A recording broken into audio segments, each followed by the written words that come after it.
सादर जय जिनेंद्र। मैं जय मोहन बोरा पुनः आपकी सेवा में उपस्थित हूँ।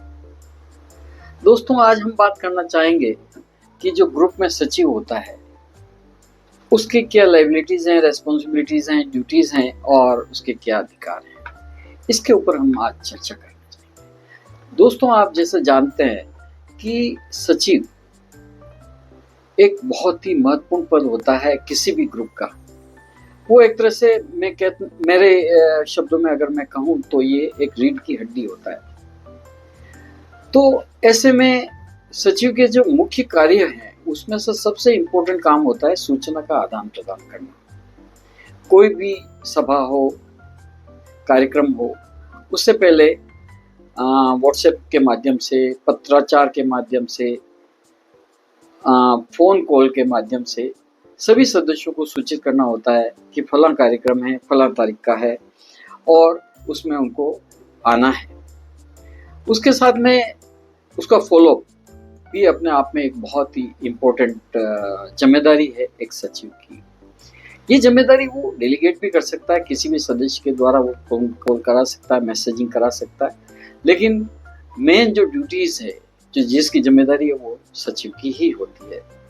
दोस्तों, इसके अलावा चूंकि आज की तारीख में कोई भी ग्रुप, उसके लिए ये इतिहास में कुछ न कुछ हिस्ट्री बनाना भी जरूरी होता है कि हमने कब कौन सी गतिविधियां की थी।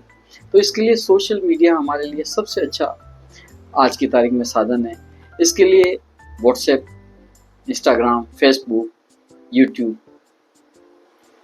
लिंक्डइन, ऐसे ट्विटर जैसे हमें सोशल मीडिया का निर्माण करना भी एक सचिव की जिम्मेदारियों में आता है।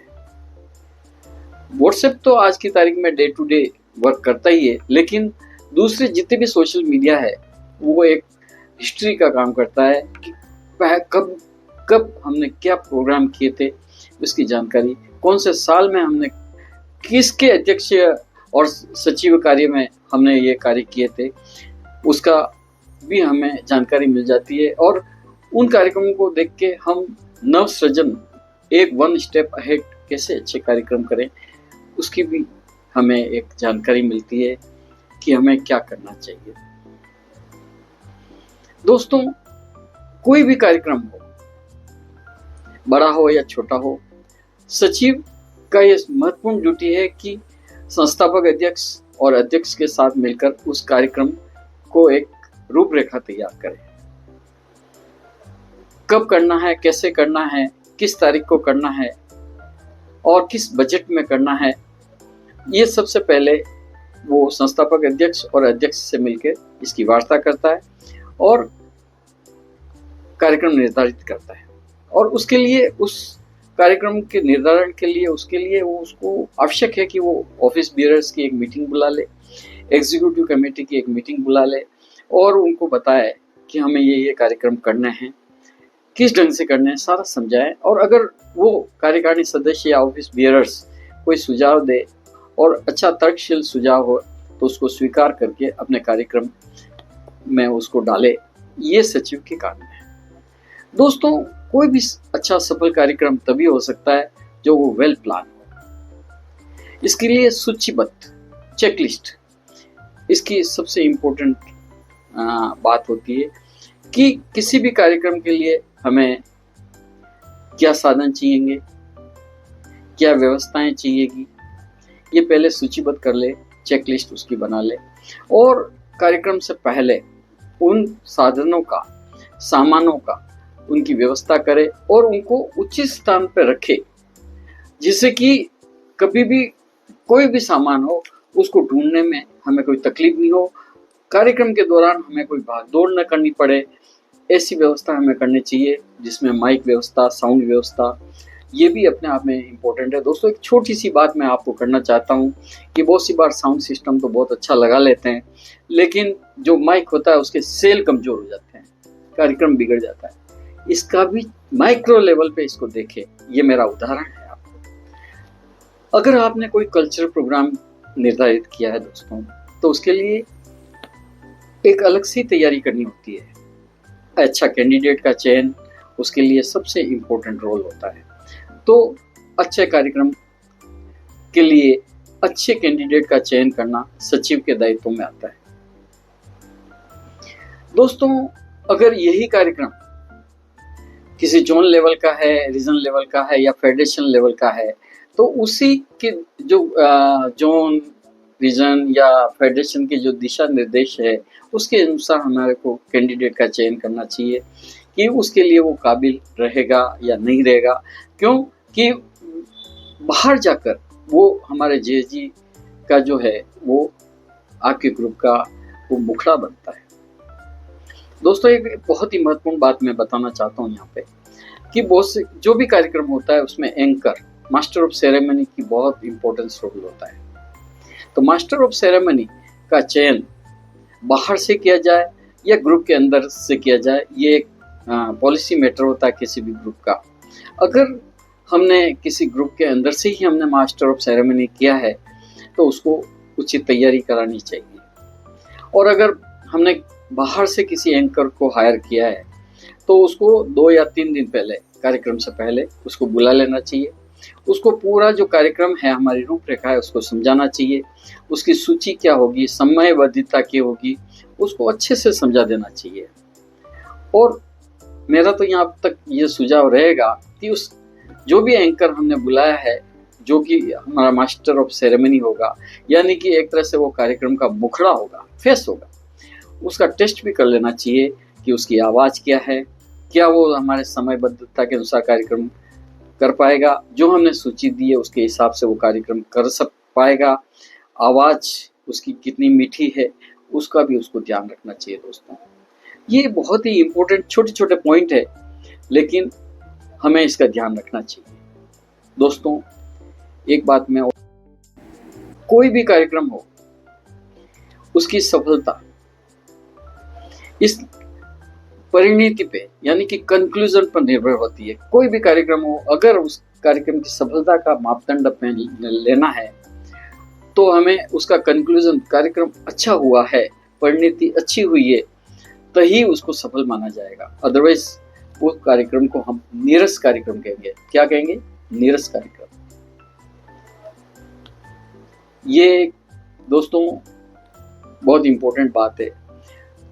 एक कार्यक्रम जो सचिव है उसकी एक ये भी ड्यूटी है कि दूसरे ग्रुप्स क्या एक्टिविटीज कर रहे हैं, दूसरे पदाधिकारी दूसरे ग्रुपों के क्या क्या एक्टिविटीज कर रहे हैं, कोई अगर उसकी एक्टिविटीज अच्छी है तो अपने ग्रुप को भी सूचित करे, ये भी उसका काम है। दोस्तों,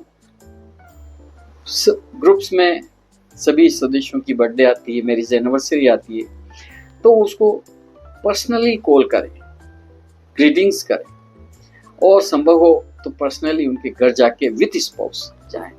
और पदाधिकारी को अगर ले जा सके उस सदस्य के यहाँ, तो एक बहुत ही अच्छा पारिवारिक माहौल तैयार हो जाता है और वो सामने वाला जो सदस्य होता है वो अपने आप को परिवार से जुड़ा माना जाता है। सुख हो दुख हो उस सदस्य के साथ खड़ा रहना, और अध्यक्ष, संस्थापक अध्यक्ष और अन्य पदाधिकारियों को, एग्जीक्यूटिव बोर्ड और अन्य सदस्यों को ये सूचित करना कि फला जगह हमें जाना है, उस सदस्य से मिलना है। ये एक पारिवारिक माहौल बनाता है, जो कि हमारा एक जो फेडरेशन का जो हमारा सूत्र है, बंधुत्व से प्रेम, उसका इजाफा करता है, मजबूती देता है। और बंधुत्व से प्रेम के बारे में मेरा ये कहना है कि पहले बंधुत्व से प्रेम का मतलब ये होता है कि फॉर्मल से इनफॉर्मल रिलेशन की तरफ जाना, उसको हम बंधुत्व से प्रेम कहते हैं। दोस्तों, एक बात और भी, एक बहुत सी बार क्या होता है कि एक छोटी सी बात है कि ड्रेस कोड, बहुत से कार्यक्रमों में ड्रेस कोड बहुत इंपॉर्टेंट होता है, तो सभी सदस्यों को ये सूचित करना कि वो ड्रेस कोड में आए, और उस ग्रुप की अगर पिन है तो उसको भी लगा के आए। अगर हमने किसी ग्रुप के बाहर से किसी मेहमान को हमने बुलाया है तो उसके आवागमन की व्यवस्था, आवास की व्यवस्था, उसकी वेलकम की व्यवस्था, प्रोटोकॉल के अनुसार उसकी सीटिंग व्यवस्था और बोलने की व्यवस्था, वो किस सीरीज पे बोलेगा उसकी व्यवस्था करना भी सचिव के कार्यों में सम्मिलित होता है। यानी कि प्रोटोकॉल, सीटिंग प्रोटोकॉल क्या होना चाहिए किसी भी सभा में, इसका ध्यान रखना भी एक सचिव का दायित्व बनता है दोस्तों। बहुत सी चीजें होती है, सबको साथ लेके चलना तो है ही है, लेकिन जिम्मेदारी उसी की होती है। एक महत्वपूर्ण जिम्मेदारी जो सचिव को होती है मिनट्स। किसी भी सभा में किसी भी कार्यवाही का मिनट्स, कार्यवाही को लिखना, उसको मिनट्स कहते हैं, उसको लिखना और आगे की सभा में उसको पढ़ना, और पढ़ने के बाद में सभी सदस्य जो भी ऑफिस बियरर्स हैं उनकी स्वीकृति लेना है, यस और नो, और अगर यस है वो मिनट्स से अप्रूव है तो अध्यक्ष से उसकी सिग्नेचर कराना, और जो भी सभा में जितने भी सदस्य आए हैं उसकी अटेंडेंस रिकॉर्ड भी रखना सचिव के दायित्व में आता है दोस्तों। सचिव के कार्य बहुत ही महत्वपूर्ण होते हैं, और एक मेरे कहने का मतलब यही है कि सचिव एक तरह से जब भी वो सेलेक्ट होता है तो उसका फर्स्ट डे से लास्ट डे तक उसके पास कार्य ही होते हैं। इसके अलावा पत्राचार करना रीजन के साथ, जोन के साथ, फेडरेशन के साथ, और उन पत्राचारों को एक फाइल में सजा के रखना, फाइल में संजो के रखना, और जब आगे का जो सचिव आवे और उसका वो जब अपने कार्य से मुक्त हो तो वो कार्यभार वो सचिव उसको दे देना चाहिए। दोस्तों एक बात और भी है, जो सोशल मीडिया आपने बनाया है उसमें भी जो पासवर्ड होते हैं और एडमिन कंट्रोल होते हैं वो पूर्व सचिव से लेके आगे के सचिव को भी ट्रांसफर करना सचिव के दायित्व में आता है, कि कोई भी पासवर्ड है या एडमिन कंट्रोल है तुरंत वो आगामी सचिव को दे दे और भूतपूर्व सचिव से वो ले ले। एक बात मैं और भी आपको कहना चाहता हूं दोस्तों, कि जो भी सचिव का पदभार स्वीकार करे उसके पास समय होना चाहिए,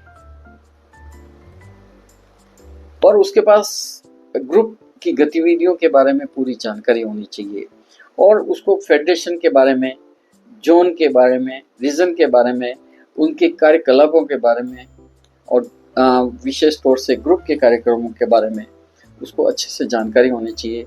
यानी कि उसके पास समय हो, ऐसे सचिव का हमें चयन करना चाहिए।